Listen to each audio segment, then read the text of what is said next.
Welcome to this explainer. Today, we're going to completely flip the script on how we fundamentally understand money. For our entire lives, we're basically taught that the ultimate goal of making money is just accumulating things, right?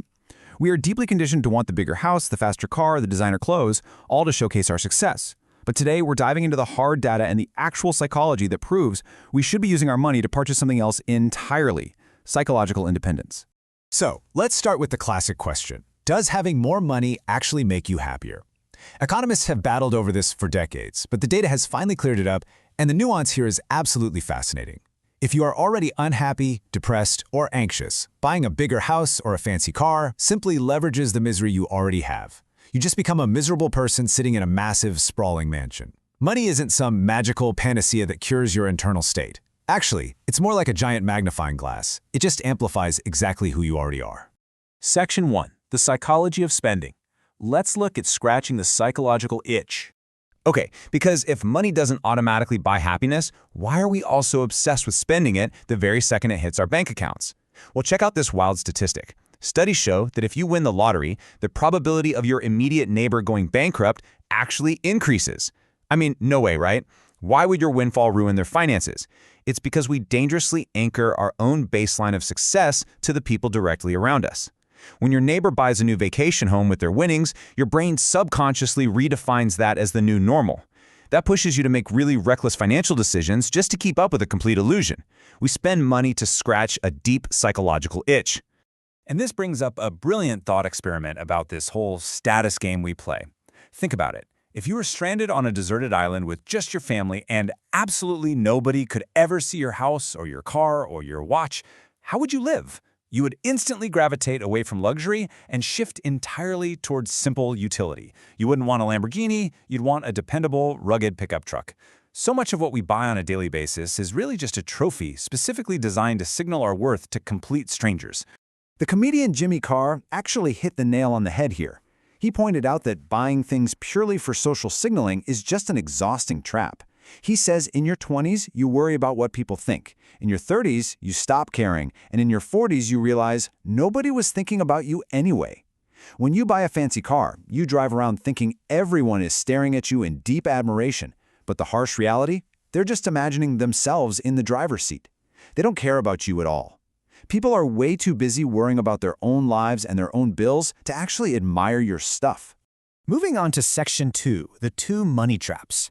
Let's talk about what happens when money controls your identity. We hold on to this deeply embedded myth that having massive amounts of capital naturally equals a perfect, stress-free life. But before you start envying those multi-billionaire outlier successes, the guys with the private jets and sprawling empires, consider this stark number: 13. There are 13 cumulative divorces among the top 10 richest men in the world.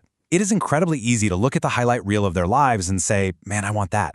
But you can't just pick the wealth. You have to take the trade-offs too. Extreme financial outlier success almost always requires sacrificing everything else, including your health, your friendships, and your marriages. In stark contrast to all those broken marriages, Warren Buffett gives us a really powerful reality check on what genuine success looks like. He says, success is when the people you want to love you actually do love you. Notice what's missing there? He didn't mention net worth, market share, or how many houses you own. Sacrificing your core relationships just to build career wealth is a terrible trade. It almost always comes at the tragic expense of genuine, everyday contentment.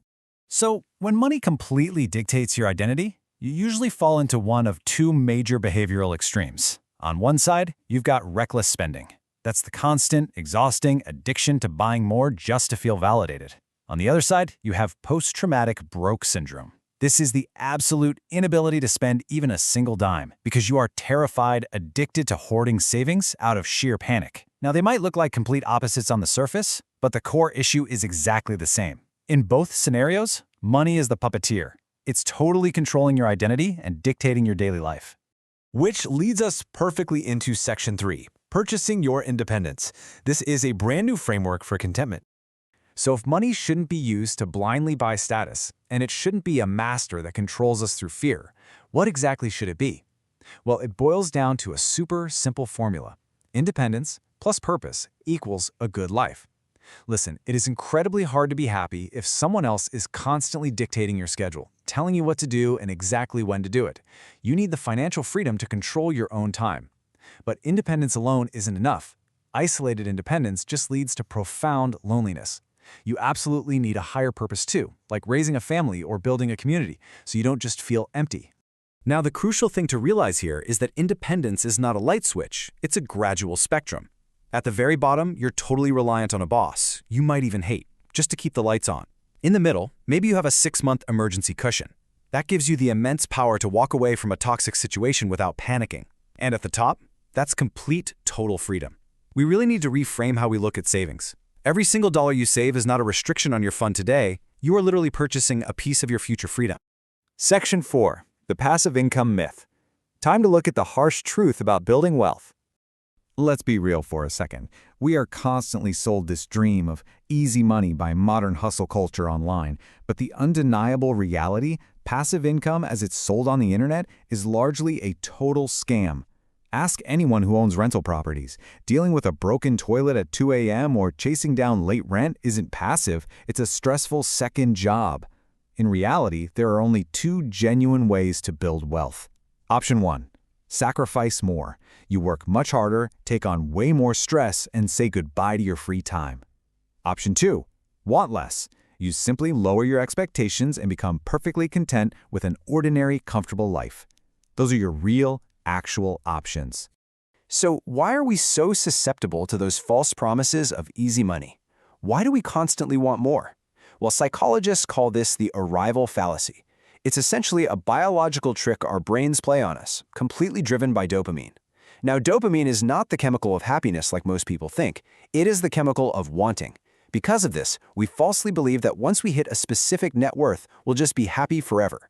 But dopamine ensures that the exact second we reach a financial mountaintop, we instantly look up and start searching for the next peak.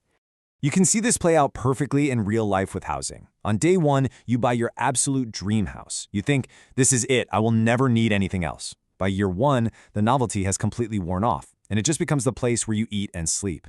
By year 2, you're driving through a slightly nicer neighborhood thinking, well, maybe we need something with a little bit bigger of a yard.